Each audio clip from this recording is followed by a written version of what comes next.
اور لوگ مجھ سے آج پوچھتے ہیں میڈیا کے لوگ کہ تم کب تک یہ بات کرتے رہو گے بابری مسجد کی؟ تو میں آج کہہ رہا ہوں، تم سے پہلے بھی کہا تھا، مجھے نہیں معلوم کہ آپ کیا کریں گے، مگر میں اب انفرادی طور پر کہہ رہا ہوں، میں اپنی جماعت کی طرف سے کہہ رہا ہوں کہ ہم جب اس دنیا سے چلے جائیں گے تو اپنی اولاد کو سکھا کر جائیں گے، نصیحت کر کے جائیں گے اور وصیت کر کے جائیں گے، ان سے کہیں گے کہ دیکھو بیٹا، دیکھو بیٹی، جب تم بھی اس دنیا سے جاؤ گے تو یہ وصیت کرنا۔ اور کیا ہے کہ 6 دسمبر 1992 کو سنگھ پریوار نے بابری مسجد کی شہادت کی، ڈیمالش کیا، اس کو بتاتے رہنا جب تک دنیا رہے گی۔ سنو سنگھ پریوار، ہم ہندوستان میں بابری مسجد کی شہادت کا ذکر کرتے رہیں گے، دنیا کو بتائیں گے کہ تم نے جا کر سپریم کورٹ سے وعدہ کیا تھا کہ مسجد کی ایک اینٹ کو ہاتھ نہیں لگایا جائے گا، تمہارے لوگوں نے مسجد کو شہید کیا، اور ہماری مسجد جو 550 سال سے وہاں پر تھی، جہاں پر ہم نے حی علی الصلاۃ اور حی علی الفلاح کی صدائیں دی، تم نے مسجد کو شہید کیا اور مومنٹوں کے طور پر تم نے اینٹ کو اٹھا کر لے کر گئے۔ ہم اپنے بچوں کو سکھا کر جائیں گے اس دنیا سے، اگر ہماری سسکیاں باقی رہیں گی تو ہم کلمہ بھی پڑھیں گے اور کہیں گے بابری مسجد کی شہادت کو یاد رکھو۔ اس لیے کہیں گے، ٹھہرو، اس لیے کہیں گے کہ مسجد کے لیے نہیں بلکہ انصاف کے لیے، انصاف کے لیے، رول آف لا کے لیے، قانون کی بالاتری کے لیے۔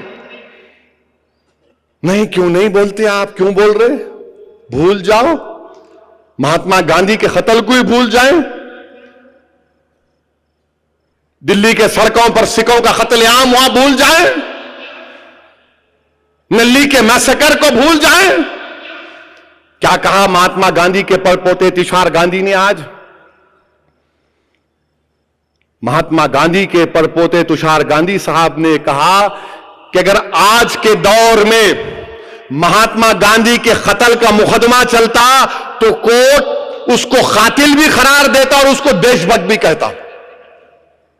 یہ تشار گاندھی نے کہا، جس کے پردادا کو ناتھو رام گوڈسے نے گولی مار کر قتل کیا تھا، ان کا پڑپوتا، باپو کا پڑپوتا کہہ رہا ہے کہ اگر آج کیس چلتا ناتھو رام گوڈسے کے اوپر تو اس کو مرڈرر بھی قرار دیا جاتا اور اس کو دیش بھکت بھی قرار دیا جاتا۔